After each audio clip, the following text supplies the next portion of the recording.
Getting hit with a $20,000 maintenance bill for a hydro vault you didn't even know you owned can be incredibly frustrating.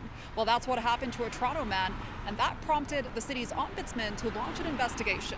I launched an investigation after receiving a complaint from a member of the public who, after 35 years after purchasing the property, received a notice from Toronto Hydro asking him to pay for repairs to an underground hydro vault that he had no idea that he owned. The Toronto property owner, identified as Mr. A in the report, purchased a unit in a Toronto plaza back in 1980.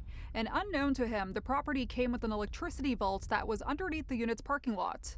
The underground vault housed a transformer that supplied electricity to the entire plaza. And in 2015, Toronto Hydro finally notified Mr. A that he had to pay approximately $20,000 worth of maintenance fees for that vault. When the complainant activated his hydro account, he wasn't able, Toronto Hydro did not tell him about the existence of the vault, nor did they tell him the obligations that were attached to the vault ownership. Number three, Toronto Hydro didn't follow the law.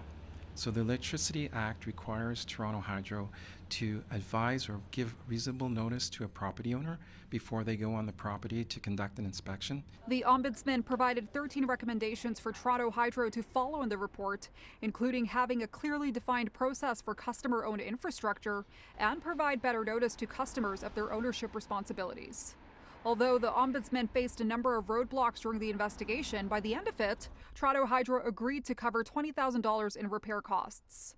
We did reach out to Toronto Hydro for a statement that reads in part: "While the facts of this particular situation are extremely rare, we're committed to continuously improving our processes and appreciate the recommendations made by Ombudsman Toronto.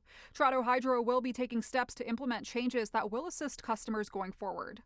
Toronto Hydro has accepted the Ombudsman's report and agreed to fully implement 11 of the 13 recommendations. The city's Ombudsman is expected to present the findings of his report in council next week. At Toronto Hydro, Jazan Grewal, City News.